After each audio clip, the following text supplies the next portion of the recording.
Hello दोस्तों, आप सभी के चैनल पर स्वागत है। आज की इस वीडियो में हम जो ग्रुप डी में क्वेश्चन पूछे जा रहे हैं, पिछले साल पूछे गए थे, उनको हम डिस्कस करेंगे।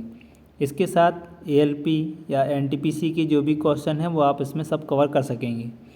इससे पहले हम चैनल पे और भी वीडियो डाल चुके हैं जो कि आपकी ग्रुप डी से रिलेटेड हैं, तो आप वहाँ पर प्लेलिस्ट में बनी हुई है, आप वहाँ से उसको देख सकते हैं। तो ये हमारा डे 9 है और क्लास नंबर ये 9 रहेगी। इससे पहले हम और भी क्लास ले चुके हैं, आप प्लेलिस्ट में जाइए, आपको वहाँ पर वीडियो मिल जाएंगी।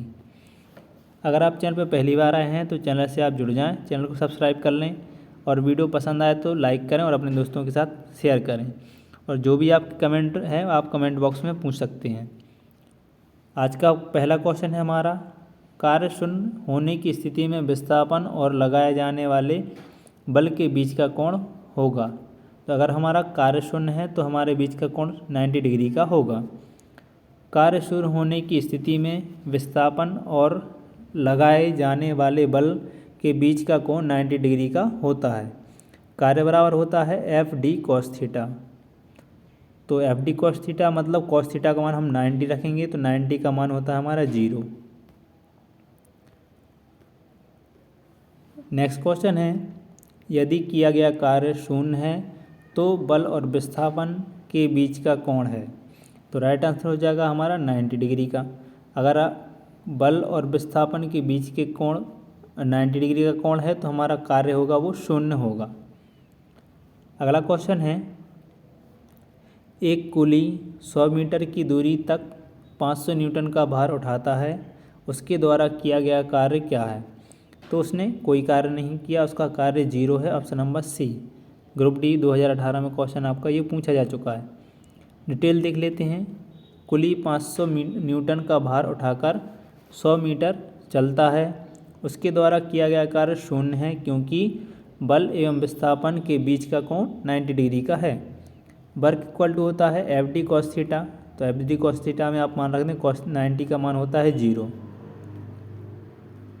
नेक्स्ट क्वेश्चन है, निम्न में से किस मामले में कोई कार्य नहीं होता है। तो अगर ऑप्शन नंबर बी हमारा इसका राइट आंसर है, एक गधा अपनी पीठ पर वजन लेकर चल रहा है तो इसमें कोई भी कार्य नहीं हो रहा है। डिटेल देखते हैं इसकी। एक गधा अपनी पीठ पर वजन लेकर चल रहा है, इस मामले में कोई कार्य नहीं हो रहा है क्योंकि वस्तु का विस्थापन लगने वाले बल की दिशा के लंबवत हो रहा है। अगर मान लीजिए ऐसा गधा है, इसके ऊपर ऐसा 90 डिग्री में बल लग रहा है, इसलिए 90 डिग्री का मान होता है 0। तो हमारा ये कोई भी कार्य नहीं हो रहा है। अगला क्वेश्चन है, 20 न्यूटन का बल किसी वस्तु पर कार्य कर रहा है, वस्तु बल की दिशा में 4 मीटर के माध्यम से विस्थापित होती है, तो किया गया कार्य क्या होगा। तो राइट आंसर हो जाएगा इसका 80 जूल इसका राइट आंसर हो जाएगा। दिया है हमें लगने वाला बल है 20 न्यूटन, विस्थापन हो रहा है 4 मीटर, तो हमारा कार्य बराबर होता है बल गुणित विस्थापन।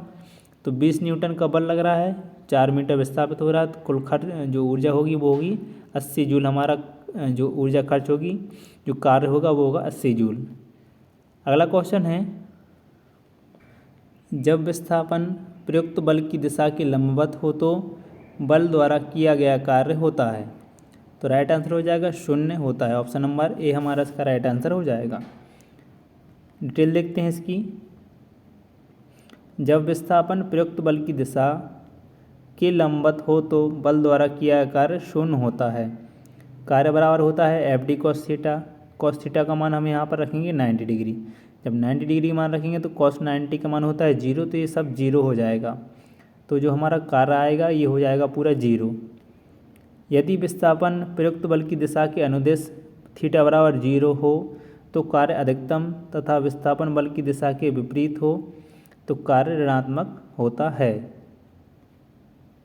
अगला क्वेश्चन है, किसी वस्तु पर किया गया कार्य निम्नलिखित में से किस प्रकार पर निर्भर नहीं करता है। तो जो हमारा वस्तु के द्रव्यमान है इस पर कार्य निर्भर नहीं करता है। डिटेल देख लेते हैं हम इसकी।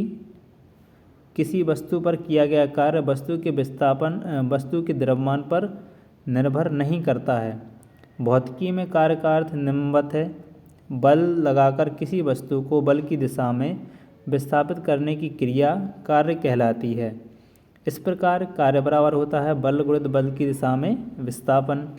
अतः कार्य की परिभाषा से स्पष्ट है कि किसी वस्तु पर किया गया कार्य बल तथा विस्थापन पर निर्भर होता है, ना कि वस्तु के द्रव्यमान पर निर्भर होता है।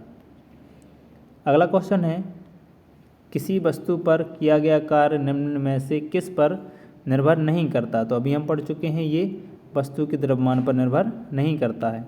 ये क्वेश्चन भी आप देख सकते हैं 2018 में ये रिपीट हुआ था, 3/10/2018 को ये 2 बार क्वेश्चन पूछा जा चुका है।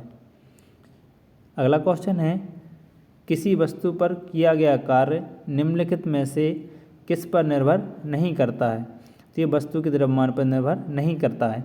अभी हमने देखा था कि 3/10/2018 में क्वेश्चन ये पूछा गया था 2018 को, लेकिन फिर से ये 9/10/2018 को पूछा गया। तो ये क्वेश्चन इंपॉर्टेंट है, बार बार परीक्षा में ये पूछा जाता है।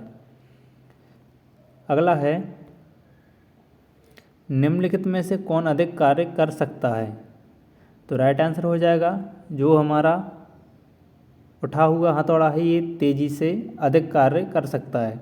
जो उठा हुआ हथौड़ा है ये अधिक कार्य कर सकता है। तो ऑप्शन नंबर ए हमारा इसका राइट आंसर हो जाएगा।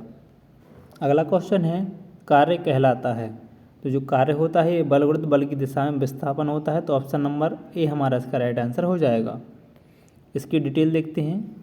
किसी वस्तु पर किए गए कार्य का माप बल तथा बल की दिशा में विस्थापन के गुणनफल के बराबर होता है। कार्य बराबर होता है बल गुणित विस्थापन। कार्य का मात्रक न्यूटन मीटर अथवा जूल होता है। यह एक अदिश राशि है। इस लाइन को आप याद रखें, ये क्वेश्चन बार बार पूछा जाता है कि कार्य का मात्रक क्या होता है। तो न्यूटन मीटर होता है या जूल होता है, और यह एक अदिश राशि है। अगला क्वेश्चन है, जब कोई आदमी दीवार को धक्का दे लेकिन इसे विस्थापित करने में विफल रहे तो यह करता है। तो यह बिल्कुल कोई कार्य नहीं करता है। यदि कोई व्यक्ति एक दीवार को धक्का दे रहा है और दीवार में कोई असर नहीं है, खिसक नहीं रही है, फिसल नहीं रही है, तो इसमें जो व्यक्ति है वो बिल्कुल भी कोई कार्य नहीं करता है, क्योंकि कार्य बराबर होता है बल गुणित बल की दिशा में विस्थापन। विस्थापन मतलब एक जगह से दूसरी जगह खिसके उसको हम विस्थापन बोलते हैं। तो इसमें कोई विस्थापन नहीं हो रहा है। अगला क्वेश्चन है, किसी वस्तु पर किया गया कार्य खाली स्थान पर निर्भर नहीं करता है। तो जो हमारा बल वस्तु के आरंभिक वेग है इस पर निर्भर नहीं करता है। तो ऑप्शन नंबर डी हमारा इसका राइट आंसर हो जाएगा। अगला है, खाली स्थान ना होने पर किया गया कार्य शून्य होता है। तो अगर कोई भी विस्थापन नहीं हो रहा है उसमें तो किया गया कार्य शून्य होगा। अगला क्वेश्चन है, कार्य हुआ है ऐसा कहने के लिए 2 शर्तें पूरी होनी चाहिए। उनमें से एक है कि वस्तु का विस्थापन होना चाहिए, क्योंकि कार्य बराबर होता है बल गुणित विस्थापन। तो बल लगना चाहिए उसमें और उसका विस्थापन होना चाहिए, तभी वो एक कार्य कहलाएगा। अगला क्वेश्चन है, बल और विस्थापन का गुणनफल कहलाता है। तो इसको हम बोलते हैं कार्य बराबर बल गुणित विस्थापन। अगला क्वेश्चन है, कार्य का गुणनफल है। तो कार्य बराबर होता है बल गुणित वस्तु का बल की दिशा में विस्थापन। तो ऑप्शन नंबर डी हमारा इसका राइट आंसर हो जाएगा। अगला क्वेश्चन है, कार्य किस पर निर्भर नहीं करता है। तो जो हमारा कार्य होता है ये संवेग पर निर्भर नहीं करता है। तो ऑप्शन नंबर डी हमारा इसका राइट आंसर हो जाएगा। अगला क्वेश्चन है,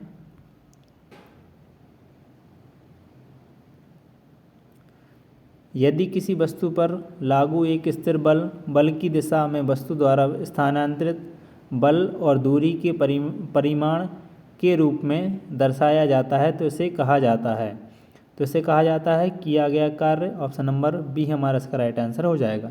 ये क्वेश्चन भी आप देख सकते हैं ग्रुप डी में 27/9/2018 को ये पूछा गया है। डिटेल देख लेते हैं इसकी थोड़ी सी। यदि किसी वस्तु पर लागू एक स्थिर बल की दिशा में वस्तु द्वारा स्थानांतरित बल और दूरी के परिमाण के रूप में दर्शाया जाता है तो इसे कार्य कहा जाता है।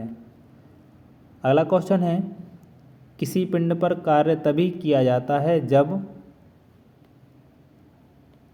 यह एक यांत्रिक प्रभाव के माध्यम से ऊर्जा वृद्धि का अनुभव करता है। ऑप्शन नंबर ए हमारा इसका राइट आंसर हो जाएगा। इसको हम थोड़ी डिटेल देख लेते हैं इसकी। यदि किसी पिंड पर कार्य तभी किया जाता है जब वह पिंड एक यांत्रिक प्रभाव के माध्यम से ऊर्जा वृद्धि का अनुभव करता है। यदि किसी पिंड में जो ऊर्जा है उसमें वृद्धि हो रही है तो ऐसा माना जाएगा कि उस पर कोई कार्य किया जा रहा है। तो ये थी हमारी छोटी सी वीडियो जिसमें हमने आईएमपी क्वेश्चन डिस्कस किए हैं जो कि हमारे ग्रुप डी और एनटीपीसी और एएलपी से रिलेटेड थे।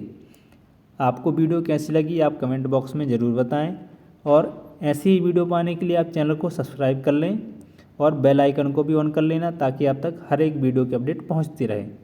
अगले वीडियो में हम फिर से मिलेंगे, तब तक के लिए जय हिंद,